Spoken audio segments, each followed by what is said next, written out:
Bonani Dumalang Abshani, hello.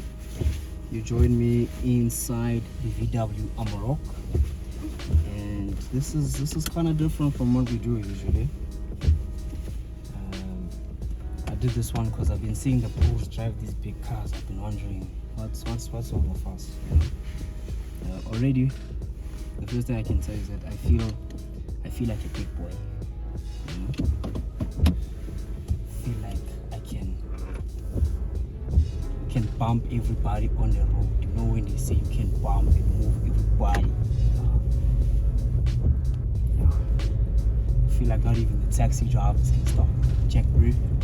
Because I'm in a bakkie. First things first, it doesn't feel like you're in a bakkie. You kind of feels like a big polo. I don't know if that's a universal feeling or it's just me, but height-wise I can feel that I'm sitting quite high, you know? Drivability of it doesn't feel heavy. Very light. I feel like that's why I see all these bros driving the Ranger Raptors, drive it like they're driving polos, because, you know? Now, from the outside, it still looks like a proper bakkie. Strong stance, nothing overly dramatic, yet clean. You've got LED headlights with daytime running lights, which still gives it a bit of a premium feel, even though this isn't the top trim. Mirrors are electrically adjustable and foldable. Small thing, but once you have it, you can't go back. Now, these wheels. These aren't stock, as you can probably tell. These are aftermarket, and they actually give the car a bit more attitude than the standard setup, personally. But just so we're all on the same page, from factory, this trim comes with 17-inch Combra alloy wheels. With this one in particular, it looks like someone bought the responsible version and then added a little bit more personality. Tech-wise, you've got this big screen here, also touch screen, like one of the other VWs we looked at. Android Auto, Apple CarPlay standard. You've got a digital dash here as well, so it's got some things you can play with. Again, the touchscreen is very easy to operate. You know, it doesn't take away too much from your driving experience. You wouldn't have to pay too much attention to it. I know having things to have to press on the screen could be quite distracting when you're driving, but not with this. It's pretty good. You've got a little shifter situation here for all your modes. I don't know what any of these do because it's the first time. It's my first time driving a bakkie. So you guys in the comment section have to tell me what 2H, 4H, and 4L does. I don't.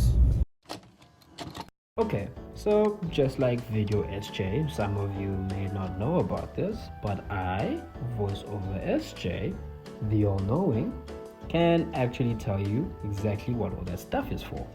So that mysterious dial he's talking about, that is your drivetrain control. 2H, which means two-wheel drive high. This is your everyday driving. It's more geared towards city roads, fuel efficiency, basically normal use. 4H, which is four-wheel drive high. This is when things get a bit slippery. Gravel roads, rain, light off-roading, that kind of stuff. 4L, which is four-wheel drive low. Now this is serious. Tough terrain, steep inclines, mud. This is where the car uses maximum torque and control to get you out of sticky situations, right? So basically, if you're in 4L, you're not going to the mall. Something has gone very right or very wrong. You'll decide. I don't know. We've also got some diff situations here, and an incline. There's a bakkie on the incline here. You guys will have to tell me, but I mean, I really wanted to investigate these big cars and see what the hype is about. You know, me personally, I enjoy a good SUV, but I've never really gotten into these big stage, you've got a lot of space in the back to put, like, I don't know, what do guys with bakkies even put inside bakkies? Except for not the guys that work. The guys that work with their cars, like use them for work, I understand what they would put inside a bakkie. But the guys who have them for leisure, just, what would you put back there? So, because that's a lot of space. But it comes to a point where it might be too much space. So that's honestly my question. But other than that, I'm having a good time. I feel like traffic ain't none. Actually, I want a taxi driver to try me one of these. Kila Pamba. Inside is where you really start to understand what this trim is about. You've got cloth seats, but honestly, it fits the identity of the car. This is a car you don't have to stress about. You can get in, get out, do your thing, no babysitting required. But it's not basic either. Steering wheel is leather wrapped, multifunction, nice to hold, but doesn't feel cheap, I must add. You've got semi-automatic climate control, which basically means set it and forget it. Seats are manually adjustable with lumbar support. Again, simple but functional. And because it's a double cab, you've got proper space in the back, so this isn't just a work vehicle, but it can actually carry people comfortably. You're also sorted on the safety side. You've got front, side curtain airbags, even a knee airbag for the driver. You've also got front and rear park distance sensors, plus a reverse camera, which in something this size is honestly a necessity. It's fun. You've got big mirrors to see absolutely everything, I think, to make up for the size. Why do SUVs not have such big mirrors? SUVs don't have mirrors this big. So, this is all educational for me. I'm learning. Am I lost? No. I'm learning, and it's exciting. I didn't know my childhood dream was to drive a bakkie until I drove a bakkie, so I can take that off the bucket list. In terms of emotions, it inspires a lot of emotions. It's like I'm going to pay Lobola, because it's like a trailer in a type of thing. But it's just the feeling. It's not what I'm going to do. Voice over SJ again will tell you all the spec and tech, who are the girls' competitors and all that stuff. Here we're not necessarily looking at speed or whatever. I think the guys who buy bakkies look for speed. That's another question I have. I need to sit down with someone who owns a bakkie and they must tell me grand sharp. Especially the pros. The pros must really tell me grand sharp. Why do you buy a bakkie? What do you look for?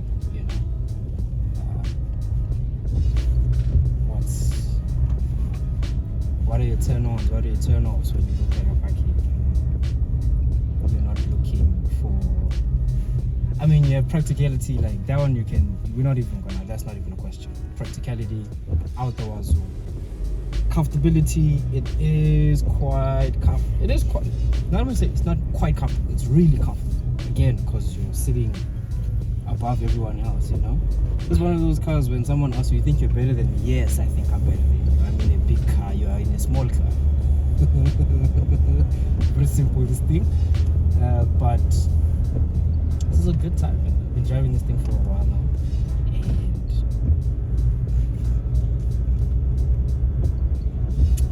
yeah, I like me this big old truck.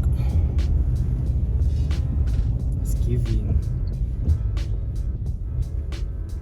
Mahala Dazan, I think that should be my last name in the travel back. Sihle Mahala Dazan.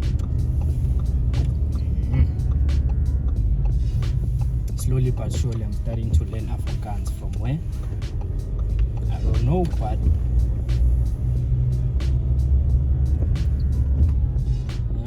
the power when you put your foot down is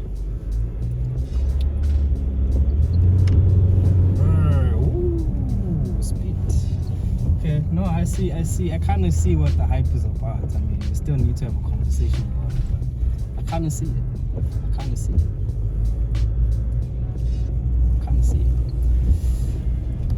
This is what I was saying in that other video, where it's hard for me to be biased, when it comes to certain cars. I think it's Audi, you still can't convince me otherwise. But we'll get into it some other time. But I'm feeling it. Would I buy a Baki for myself? Probably not. But I'm enjoying driving one. So if someone was like, CJ, would you like to come and drive my Baki? Yeah, sure. I want to ask 2 questions about it. Would I own one?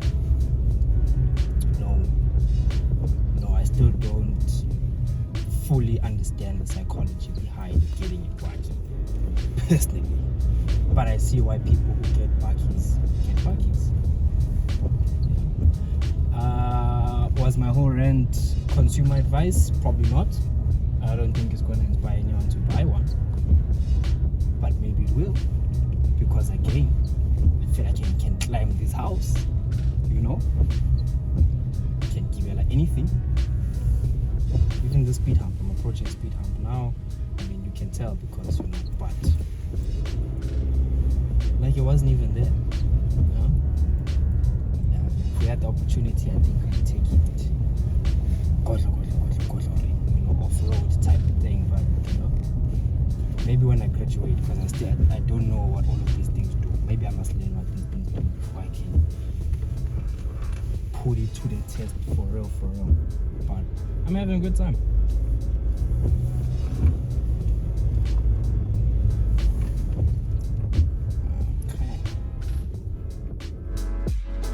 Now, let's talk about what this car is actually meant to do. You've got a proper load bed in the back, and even though this is a double cab, so yes, you lose a bit of load space compared to a single cab, it still carries more than enough for everyday work or lifestyle use. Tools, equipment, weekend gear, it handles it all. Plus, you've got a trailer hitch, so if you need to tow, this thing is ready to go. You've got a 10-inch infotainment screen, Bluetooth, 6 speakers, so your music, podcasts, whatever you're into really, you're sorted. And there's an 8-inch digital display right in front of you. Not fully digital like the higher trims, but enough to give you that modern feel without overcomplicating things. You've also got App Connect, so your phone plugs right in. Apple CarPlay, Android Auto, all of that fine stuff. So yeah, she's a workhorse, but it's not living in 2012. So here's the thing, the Amarock isn't trying to impress you with luxury, it's trying to work with you. It gives you enough tech, enough comfort, proper utility, and does it in a way that feels balanced. This is the kind of car you buy when you actually have things to do, not just places to be seen. So, if you've enjoyed this video, you already know what to do. Like, comment, subscribe, and like The Weeknd said, go tell your friends about it. We like